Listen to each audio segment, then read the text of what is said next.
presidente López Obrador mandó 20 iniciativas o propuestas para cambiar la Constitución el 5 de febrero pasado. Hay unas bien previsibles, hay otras un tanto risibles, pero hay algunas que son un tanto riesgosas y que ameritan un poco de discusión. Este es el caso de lo que él pretende hacer con las pensiones. Déjenme echarme un poquito para atrás, 80 años atrás, para comentar que en 1943 se introdujo el sistema del IMSS, de la Seguridad Social. Un poco después fue, o 2 sexenios después, fue el ISSSTE, pero el caso del IMSS nace en 1943 con el presidente Ávila Camacho. Y la idea era tener un sistema que se llama de beneficios definidos. Es un sistema que todavía existe en muchos países del mundo, en donde básicamente la gente y sus patrones va pagando a lo largo del tiempo, a lo largo de su vida laboral, pero no para sí mismo, para las pensiones que va a recibir en el futuro, sino para los que vienen atrás, los que ya se pensionaron o están a punto de pensionarse. Y la idea es que a su vez esta persona eventualmente va a tener una pensión pagada por los que van adelante.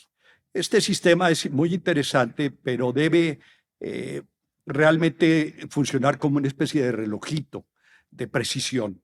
Les voy a dar un ejemplo. En Francia, hace poco, el presidente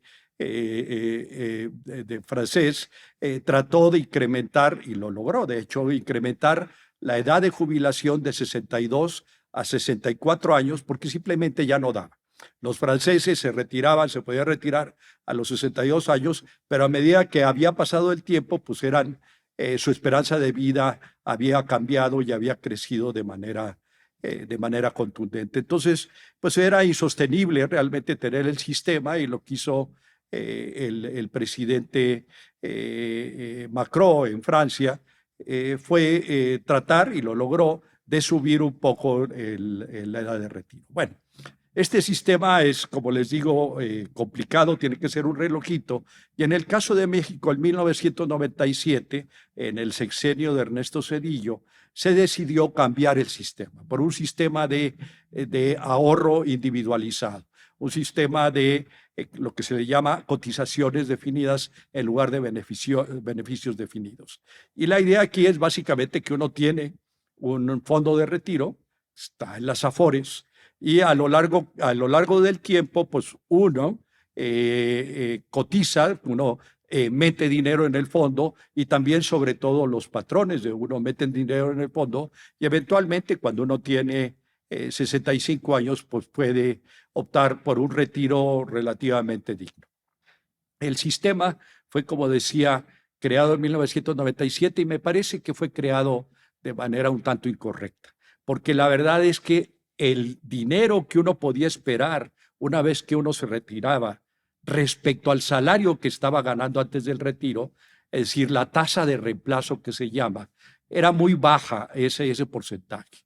Y lo que se hizo en el 2020, a instancia no del gobierno, por cierto, sino del Consejo Coordinador Empresarial, fue una modificación, una reforma a ese sistema de pensiones que es ya mucho mejor. Es una reforma donde los empresarios están incrementando sus aportaciones, y eventualmente en 2030 van a llegar a una cifra bastante pues considerable, de tal forma que lo que ellos aportan y lo que los trabajadores aporten ya en el 2030 sea del orden del 15% del salario base cada 15.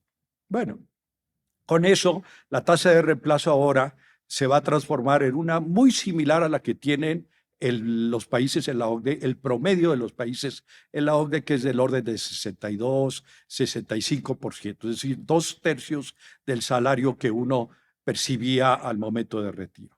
Lo que pretende López Obrador, o pretendía, ahorita les voy a decir por qué hablo en pasado, es cambiar eso y que la tasa sea del 100%. El problema es que, obviamente, para que la tasa sea del 100%, una de dos: o se suben las aportaciones, sobre todo los trabajadores, para lograr esa tasa, o el gobierno tiene que poner dinero. Y obviamente el presidente ahora con estos estratagemas, ardides electorales, pues lo que jamás hablaría de algo en los que los trabajadores fueran perjudicados. Entonces, lo que él propone es que se suba al 100% con aportaciones del gobierno federal. Esas aportaciones tienen que ser sumamente grandes para que se logre esto. Y de entrada lo que la gente del presidente supongo que hizo fue convencerlo de que no puede ser de todos. Y entonces el salario, el umbral del salario sería alrededor de unos 16,700 pesos. Si uno gana menos que eso antes de retirarse, pues entonces va a ser una tasa de reemplazo del 100%, y si es mayor que eso, pues entonces ya no va a ser. El problema es de dónde sale el dinero, y ese dinero que va a ir creciendo a lo largo del tiempo, porque es un cono a medida que haya más y más gente que se retire, pues va a tener que haber más y más dinero por parte del gobierno para poder garantizar esa tasa de reemplazo. En este momento se estima, el gobierno estima que para este año debe ser del orden de poco más de 60,000 millones de pesos. ¿De dónde va a salir el dinero si ya realmente se aprobó el presupuesto? De hecho, no se puede, o sea, en principio no se podría sacar de ningún lado, en el caso del presupuesto federal aprobado. ¿De dónde piensa López Obrador que se puede sacar? Bueno, pues son las historias de siempre. Él dice que del instituto para devolver al pueblo lo robado, un instituto que pues está en la calle de la amargura, que realmente sus pasivos son mayores que los activos, y también dice es de las ganancias, van a ser de las ganancias del Tren Maya. Pues el Tren Maya es un ferrocarril que para empezar no ha sido completado, y para terminar, pues siendo un ferrocarril, nunca va a tener utilidades, siempre va a tener pérdidas y va a tener que haber un subsidio por parte del Estado. Entonces, es un